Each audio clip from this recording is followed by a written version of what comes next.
Hi, guys. Welcome to the HGR Digital Asset Group podcast series, where we talk to thought leaders in the crypto community.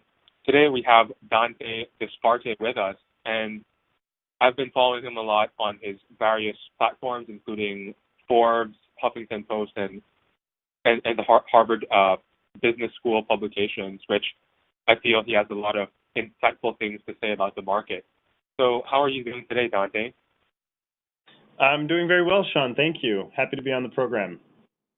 Yeah, thank you so much.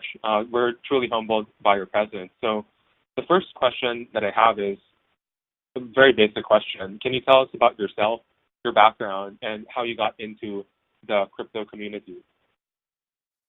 Yeah, so I was born and raised in Puerto Rico, which, as you can imagine, with all the headlines and economic struggles and sort of reconstruction efforts following last year's hurricane season, puts blockchain and risk and insurance and resilience into stark relief. So I was born and raised there, and eventually, through a career that started in management consulting, pathways through the automotive industry in Africa and emerging markets, I found my way back to the finance industry on the risk and insurance side of the coin.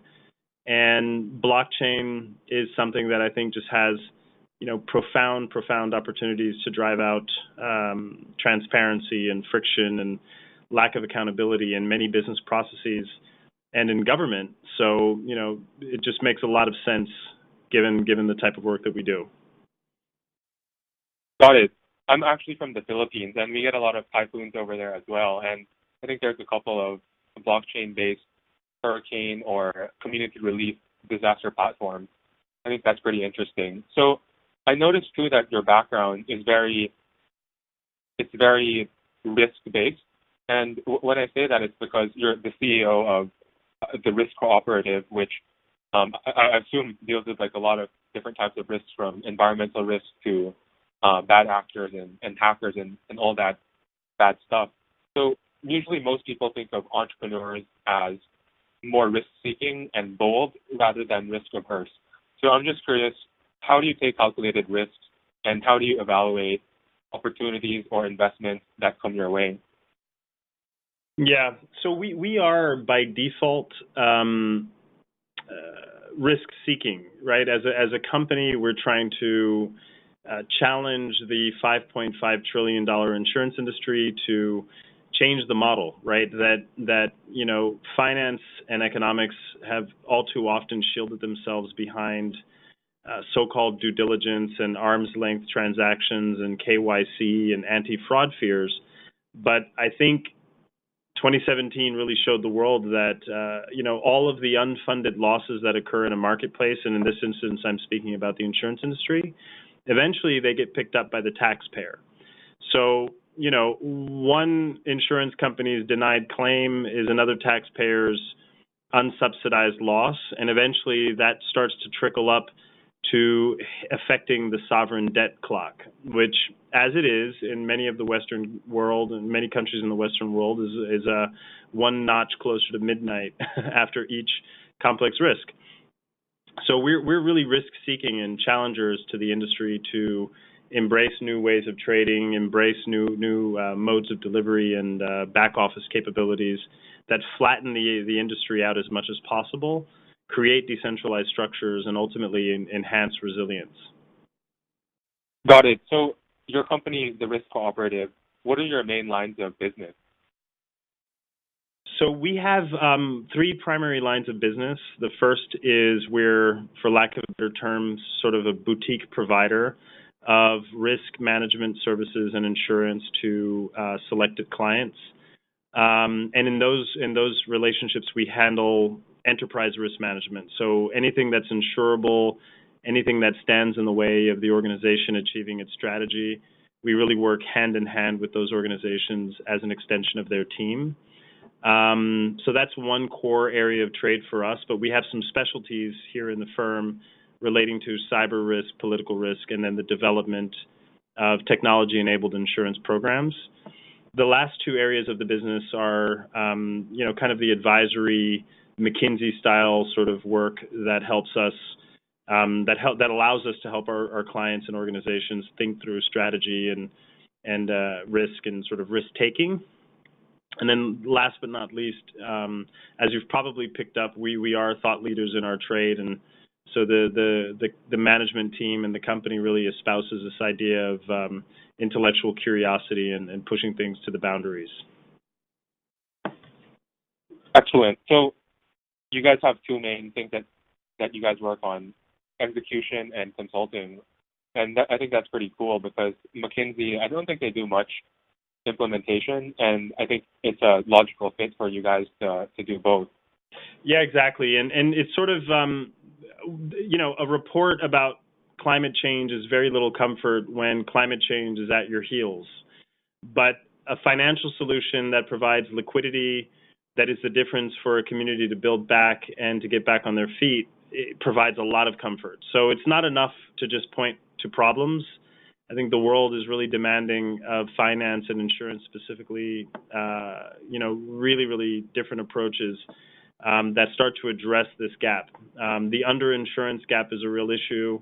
And one really close to home example is something like 60% of claims in Puerto Rico for FEMA have been denied because many households can't provide any evidence of property ownership or title.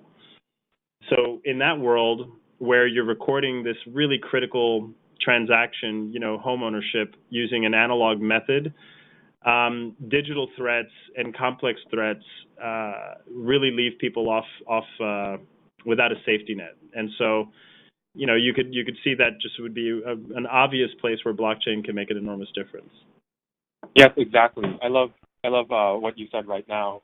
I think a lot of people always complain about their problems, and I think in business school and as an entrepreneur, we want to identify the problems, but we don't like it when people just complain about the problems. You need to find solutions to those problems, and I think that's exactly what you're trying to do. So that's pretty cool.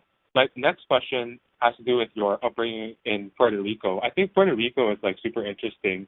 It's Brock Pierce is building a utopia, a blockchain utopia there, right? And I think Puerto Rico is covered a lot because I could be wrong, but isn't their tax rate 4.6%? And they're part of the USA. So can you talk about, your experience in Puerto Rico and how you see I'm not even sure, is it a state or a country, but how Puerto Rico, the role Puerto Rico has in being a central hub for blockchain entrepreneurs? Mm-hmm. Well, Puerto Rico, first of all, is the official status with the United States is a Commonwealth status, so it's a territory of the United States, but Puerto Ricans by birth are U.S. citizens.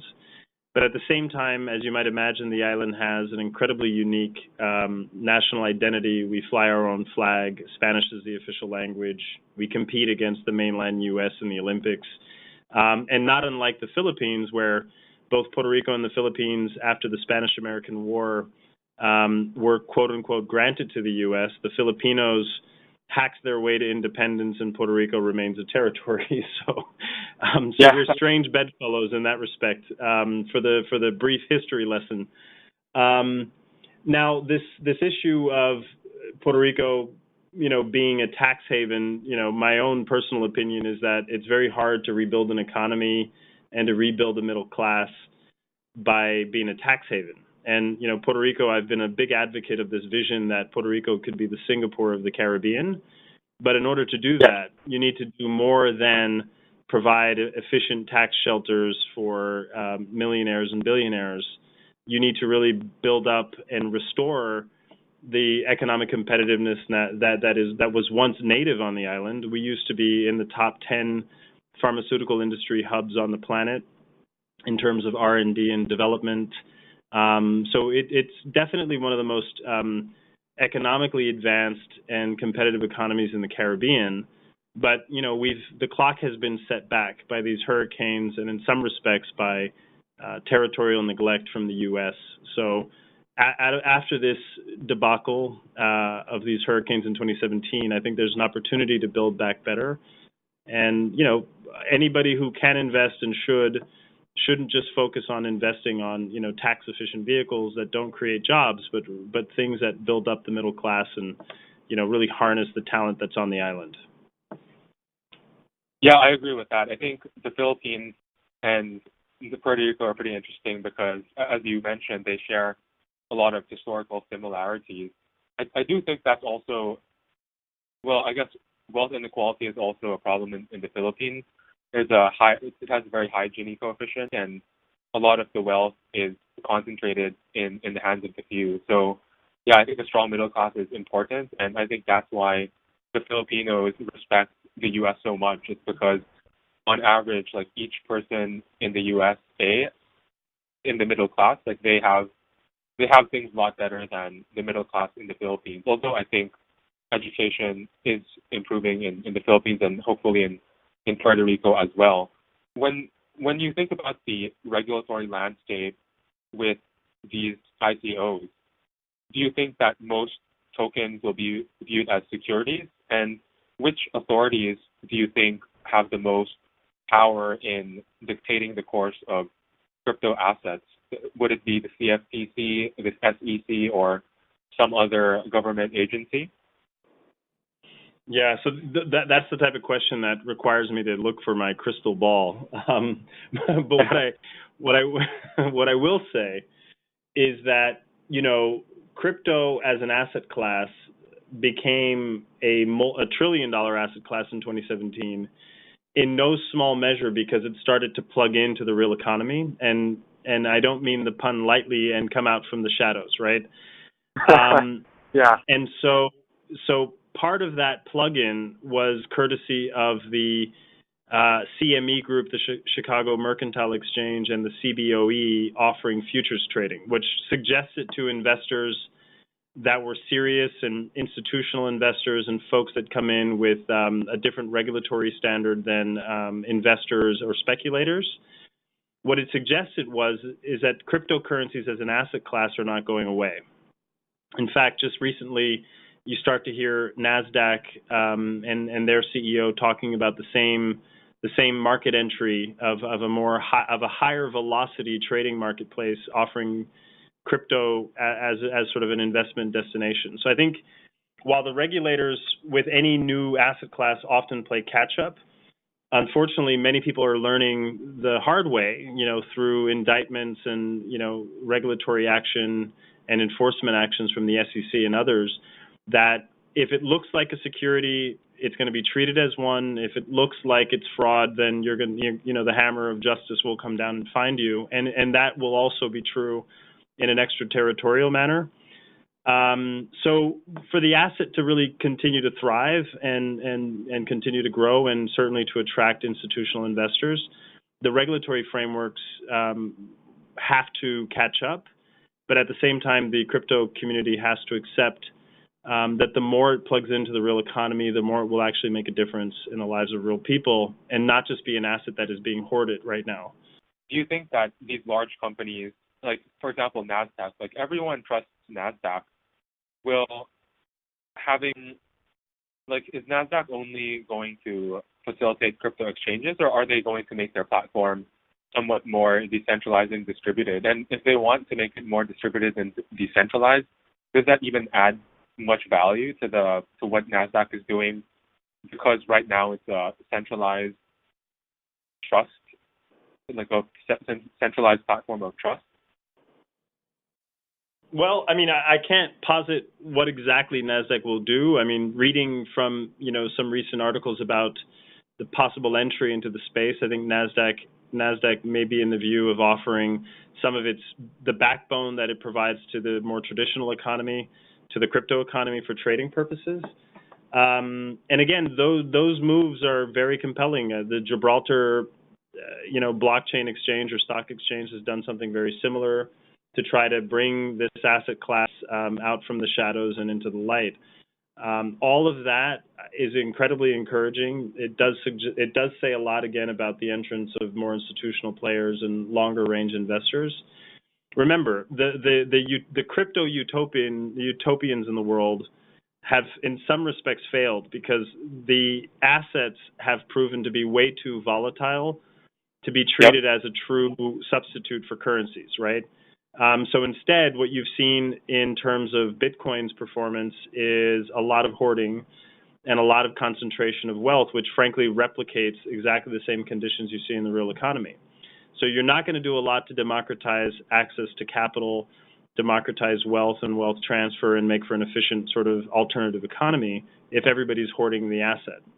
So for the asset to become a true currency, it needs to have a much more stable price point and higher velocity of trade, which it isn't achieving right now. I agree with that.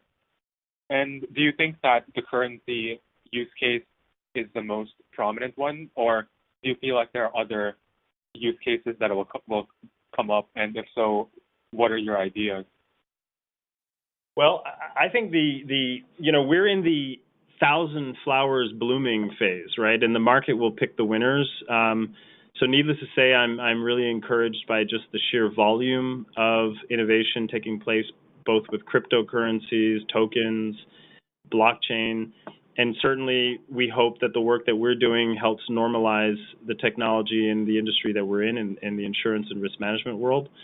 I think the places where it's most powerful, and this is my most recent article in Forbes, is to really combat trust. The global trust deficit I would rank right up there with climate change, pandemic risk, and extreme income inequality as one of the very biggest challenges facing humanity. And we don't trust our institutions, we don't trust our neighbors, we don't trust our counterparties, we don't trust our trading agreements, and all of that post-Second World War edifice is facing massive strain. And I think blockchain can really lay flat and provide a lot of transparency when the world needs it most. And so it's not a cure-all, it's not a panacea, but it is, I think, one of the building blocks to at least arresting this global trust deficit. Yeah, I think the way you talk about the flowers blooming and the market picking the winner, I love that, and I'm probably going to use that for a future conversation. But anyway, on your topic on trust, there's been a lot of news lately on Facebook, right? Probably not being the best custodian of people's data. Do you think that privacy is a right, or is it okay to give up this data to companies and have them use it for whatever they want because they're already generating utility for us in providing us with a service that we want? Right. Well, it's a big debate. It's a big debate. And as you know, one of the things that we do a lot in my company is work with cyber risk. And, across that spectrum, privacy is on the one end and business continuity is on the other. I think, frankly, it matters much more to worry about business continuity than it does to worry about privacy. Ask the city of Atlanta, which recently faced a crippling ransomware attack and had to shift most of its processes back to paper, how they felt about privacy when they couldn't function as a city. Ask residents of Puerto Rico how they feel having faced more than 6 months of blackout and 3.1 billion customer hours without power. By the way, the Philippines and Typhoon Haiyan, you rank number one in terms of the most persistent blackout in the world. Ask people there how they feel about privacy. Right? So I'm not to take privacy lightly, but it's a luxury. And I've written a number of pieces about this dilemma of digital identity and Equifax and exposing people's privacy and their credit. But more than 1 billion people on the planet have no identity at all. So I think it's a luxury, and it really is a luxury in the West that we take for granted in developed and advanced economies. And the more fundamental question, however, is around business continuity and how do we shore up our current single points of failure systems like Equifax and utilities and electricity grids to withstand shocking events. Yes, I love how you phrased that. Privacy is indeed a luxury. Coming from the Philippines, we had blackouts all the time, and we really don't care about privacy that much. Like, just find us the solution and whatever, we'll give you our data. We don't really care that much, right? Because we have bigger fish to fry. So I think you bring up a very valid point, and I think it reminds me of people complaining about Facebook, the privacy breaches. It reminds me of how people maybe in the West, this could be an overgeneralization as well, but a lot of people just want the benefits, and they don't want to be at fault when there are clearly risks involved in using any app, right? They just want to participate in the upside, but they don't want to participate in the downside. And yeah, totally agree on your point there. That concept of a moral hazard, right? That when you take a risk, but you don't bear the consequences of the risk, it's a moral hazard. And you're absolutely right. That, sharing cat videos on YouTube or Facebook, and then voluntarily creating, a global census bureau with more than 2.2 billion monthly active users. It was nice when we were able to sort of have all that connectivity as a utility and for free, but suddenly attitudes change when you realize that a private company is going to figure out how to monetize that information. And trust was, again, the principal casualty, as Mark Zuckerberg had to take the stand and defend Facebook and its role in the Cambridge Analytica scandal. Yeah, and I was watching a few of the clips and the meme-like videos, and it seemed to me like Mark Zuckerberg was a lot smarter than the guys who were asking him the questions. A lot of them didn't even understand how the revenue model works, and I think that ties back to your previous point on how technology is always ahead of regulations, and regulations are always like, I don't know, maybe 5 steps or even 10 steps behind new technology. Well, and that would be very true, and we did indeed see that on exhibit on Capitol Hill. Zuckerberg was only the latest, but he wasn't the last. The Equifax hearings, I think, bore out exactly the same reality, that our system of government and many of the elected officials, and this is not isolated to the United States, it's certainly a global phenomenon, are not terribly well equipped for surviving the age of trust, right? How many can withstand transparency in terms of their funding models and in terms of political favors and partisan points? Not too many. And then how many can truly understand how to regulate complex systemic institutions like Facebook or Equifax or many others? It's complicated. Yeah. Do you think that with the problem of trust, do you think one thing that constantly gets brought up is the, trust relates to identity, and I think today there's so much like shady things going on with stealing identities, whether it's credit card fraud, maybe money laundering, or like just fake profiles and like farms of fake profiles in India. So do you think that this is a challenge? It's a problem that blockchain can solve, like verifying a person's digital identity? Well, I think, again, I'm always cautious about cure-alls and panaceas, but I think blockchain has an incredibly powerful role to play in recording material of permanence, right? So your land title is a pretty long-lived registered transaction, right? A land title recorded on an Excel spreadsheet that only one party has access to, that introduces asymmetry and potential conflicts of interest and agency issues, is a land title subject to risk, manipulation, theft, corruption, bribery, fraud, and the list goes on and on and on and on. A land title recorded using blockchain is suddenly an irrevocable transaction, right? So in my most recent piece, I wrote that, blockchain records trust like the atomic clock records time. And we accept that the atomic clock is incredibly precise.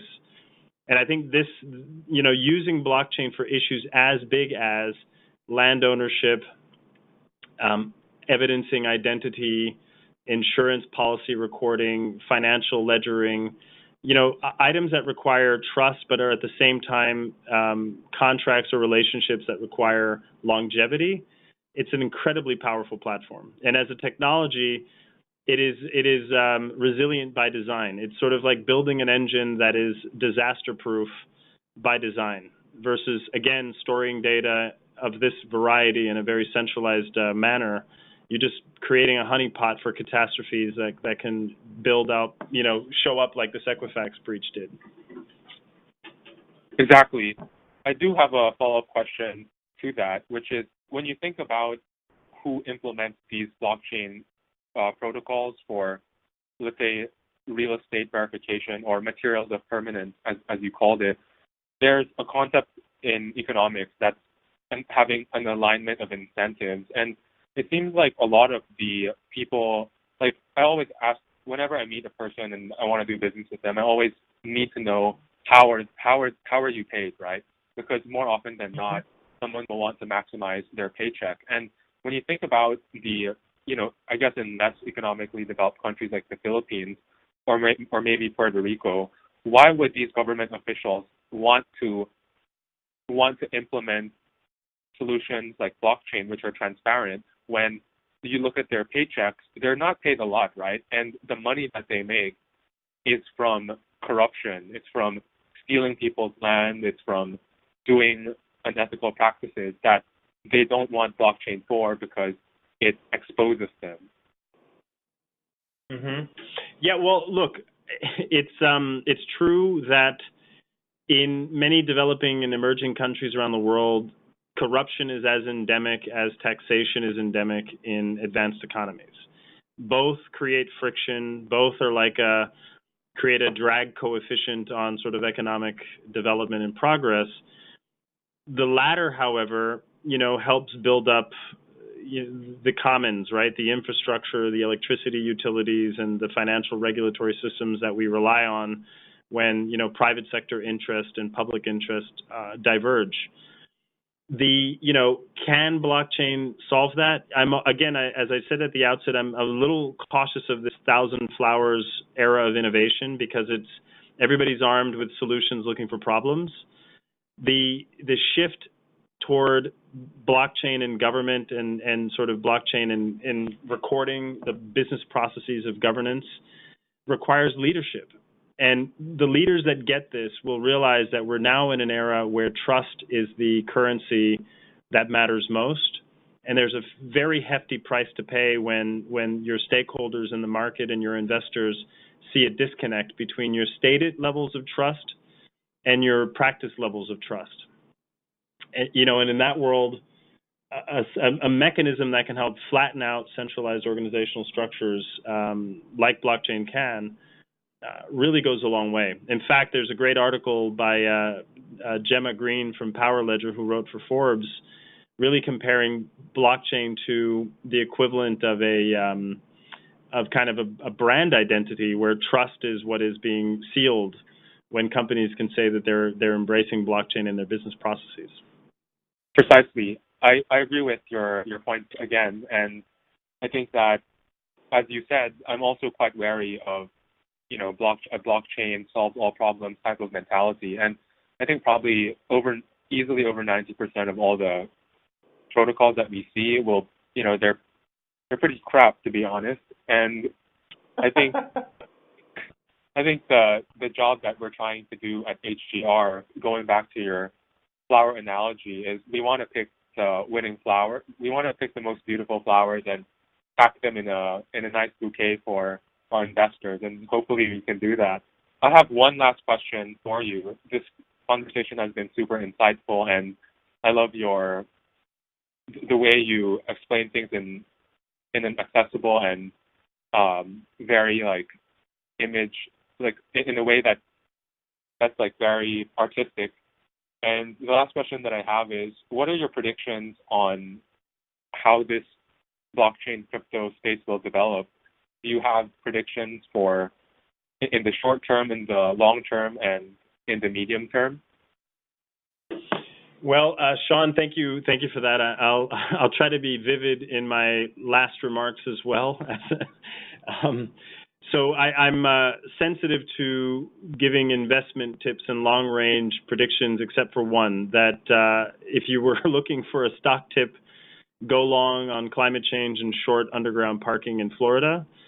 And if you're looking for sort of my own read long term on where blockchain goes and where this wave of tokenization and cryptocurrencies as an asset class goes, I would also suggest it would be prudent to go long, not because of the wave of innovation taking place, but more because of the deep need in the market worldwide and amongst people worldwide to improve trust in their institutions, both private and public. For that, this technology, cryptocurrencies, tokenization, this entire space has really found an opportunity environment. Yes. So, Dante, I want to thank you so much again for speaking with me today. I think you've been super profound, and not only in speaking with you, but also in hashing out articles for everyone to read about. So yeah, thank you so much for your thought leadership, and yeah, really enjoyed this conversation, and definitely learned so much about Puerto Rico and how the risk management industry is going to evolve going forward. Thank you so much, Sean. Thank you, and glad I could contribute.